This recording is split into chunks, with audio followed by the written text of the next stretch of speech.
Assalamualaikum warahmatullahi wabarakatuh, Sobat Nyubi TV dimanapun saat ini Anda berada.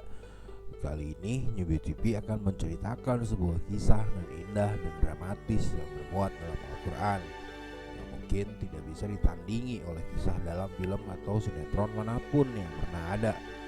Besar harapannya apa yang Nyubi TV sampaikan dapat bermanfaat dan menambah hasanah wawasan kita, sehingga jika dirasakan demikian, maka tidak ada salahnya untuk Anda mengklik tombol like dan subscribe serta menyalakan tanda loncengnya untuk selalu mendapatkan update terbaru dari setiap video yang akan Nyubi TV unggah kemudian.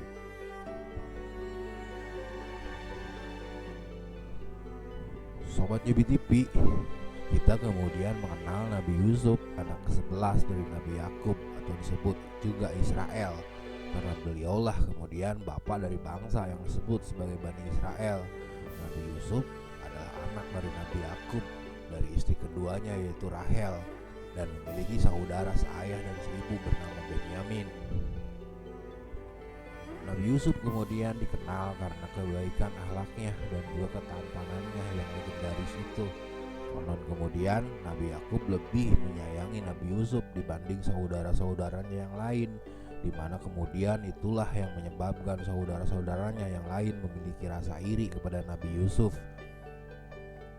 Suatu ketika Nabi Yusuf mengalami sebuah mimpi, di mana di dalam mimpinya tersebut beliau melihat 11 bintang, matahari dan rembulan bersujud kepada beliau. Beliau kemudian menceritakan mimpinya tersebut kepada ayahnya yaitu Nabi Yakub. Mendengar cerita mimpi anaknya, Nabi Yakub kemudian menyuruh Nabi Yusuf untuk tidak menceritakan mimpinya kepada saudara-saudaranya yang lain, karena ditakutkan saudara-saudaranya yang lain akan bertambah semakin iri dan mencelakai Nabi Yusuf.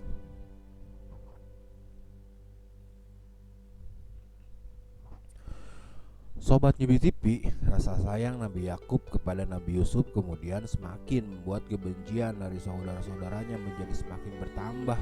Saudara-saudaranya kemudian menyusun rencana jahat untuk membunuh atau meninggalkannya di sebuah tempat yang jauh, sehingga kemudian mereka menemui ayah mereka Yakub dan meminta izin untuk membawa serta Nabi Yusuf untuk bermain bersama mereka, dan mereka berjanji akan menjaganya. Dengan berat hati Nabi Yakub kemudian mengizinkan Nabi Yusuf pergi, dan setelah mereka semua pergi dan tiba di daerah yang cukup jauh, maka rencana jahat saudara-saudara Nabi Yusuf pun dilakukan. Nabi Yusuf dimasukkan ke dalam sebuah sumur dan ditinggalkan. Sampai di rumah Nabi Yakub, saudara-saudara Yusuf dengan diiringi isak tangis menceritakan bahwa Nabi Yusuf tewas dimakan serigala. Dan lalu mereka pun menunjukkan baju Nabi Yusuf yang telah dilumuri oleh darah palsu untuk meyakinkan ayahnya. Mendengar itu Nabi Yakub sangat sedih sekali, sehingga mengalami sakit dan kebutaan pada kedua matanya. Akibat kesedihannya yang begitu mendalam dikarenakan kehilangan anak kesayangannya yang begitu beliau cintai, dan harapan akan mendapatkan keagungan meneruskan kemuliaan leluhur mereka yaitu Nabi Ishak dan Nabi Ibrahim. Lalu bagaimana dengan Nabi Yusuf yang ditinggalkan di dalam sumur?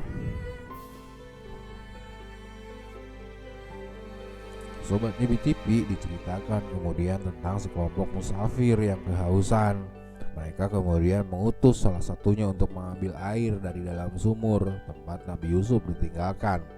Alangkah kagetnya kemudian musafir itu melihat ada manusia di dalam sumur, dan kemudian mereka membawanya beserta barang dagangannya dan menjual Nabi Yusuf dengan harga yang sangat murah, yaitu beberapa dirham saja di tanah Mesir. Di tanah Mesir, Nabi Yusuf diangkat sebagai anak oleh sepasang suami istri. Di tanah Mesir pula lah kemudian Allah menganugerahkan kemuliaan bagi Nabi Yusuf dengan diberikan kelebihan dapat menafsirkan mimpi. Sampai saat Nabi Yusuf tumbuh menjadi dewasa dengan ketapanannya yang semakin terpancar, yang memukau pandangan wanita. Hal itulah kemudian yang mendorong Zulaikha, yaitu wanita yang menampungnya selama ini, kemudian mempunyai hasrat untuk melakukan perbuatan maksiat dengan Nabi Yusuf. Seluruh pintu dikuncinya dan Nabi Yusuf dipaksa untuk meladeni nafsu Zulaikha. Nabi Yusuf kemudian menolak dan berusaha untuk pergi. Tapi Zulaikha kemudian menarik baju beliau hingga robek di belakang. Sementara di depan pintu keluar tampak suami Zulaikha yang telah berdiri di sana dan mendapati mereka berdua di dalamnya.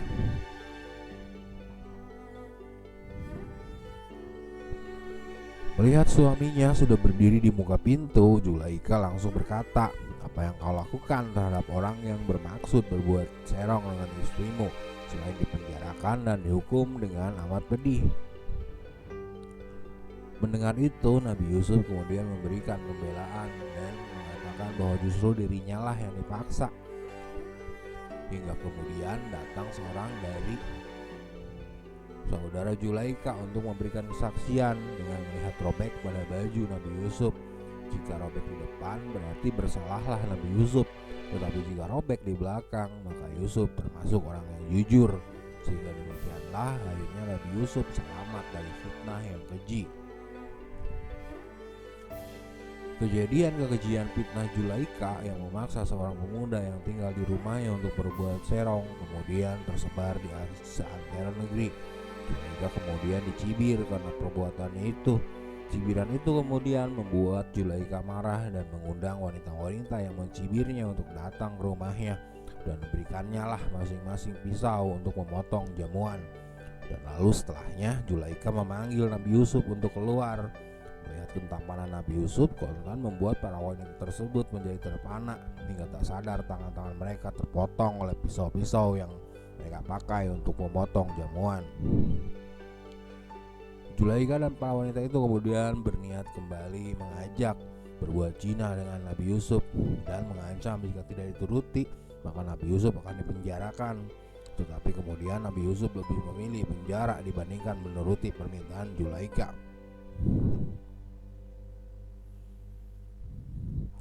Sobat Nyubi TV, di dalam penjara kemudian Nabi Yusuf bertemu dengan dua orang pemuda, di mana salah satu di antaranya menceritakan tentang mimpinya memeras anggur, sementara pemuda yang lain menceritakan mimpinya yaitu membawa roti di kepalanya yang sebagiannya dimakan burung.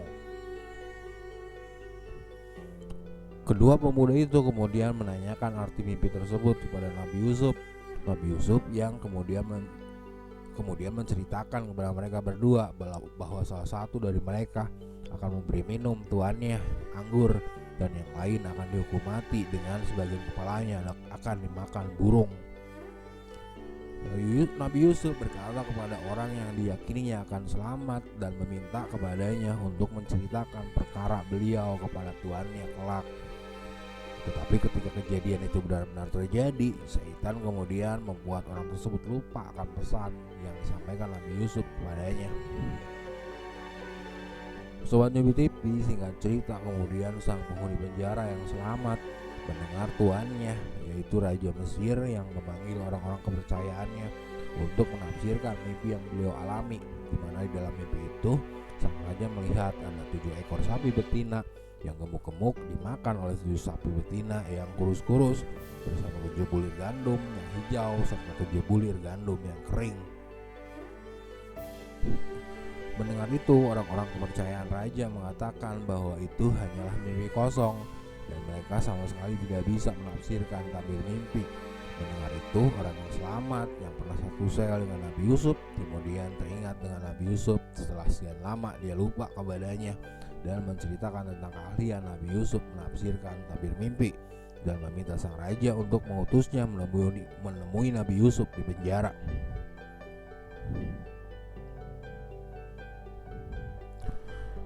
Mendengar mimpi sang raja dari pelayan itu, Nabi Yusuf kemudian bercerita untuk menanam gandum selama 7 tahun lamanya dan membiarkannya kecuali sedikit di bulirnya untuk dimakan, sementara sisi yang lain untuk disimpan karena sesudahnya akan datang 7 tahun masa yang amat sulit, sehingga pada masa sulit itu maka sisa gandum yang disimpan itulah yang akan menjadi makanan dan sisakan kemudian hanya sedikit bibit daripada gandum karena setelahnya kemudian akan datang tahun di mana akan diberikan hujan yang cukup dan di masa itu mereka memeras anggur.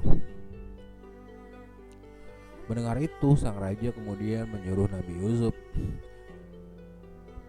membawa Nabi Yusuf datang kepadanya, dan Nabi Yusuf kemudian diberikan kedudukan yang sangat tinggi sebagai bendaharawan negeri yang sangat berkuasa penuh di negeri Mesir dan memiliki kebebasan kemanapun beliau ingin pergi di negeri Mesir.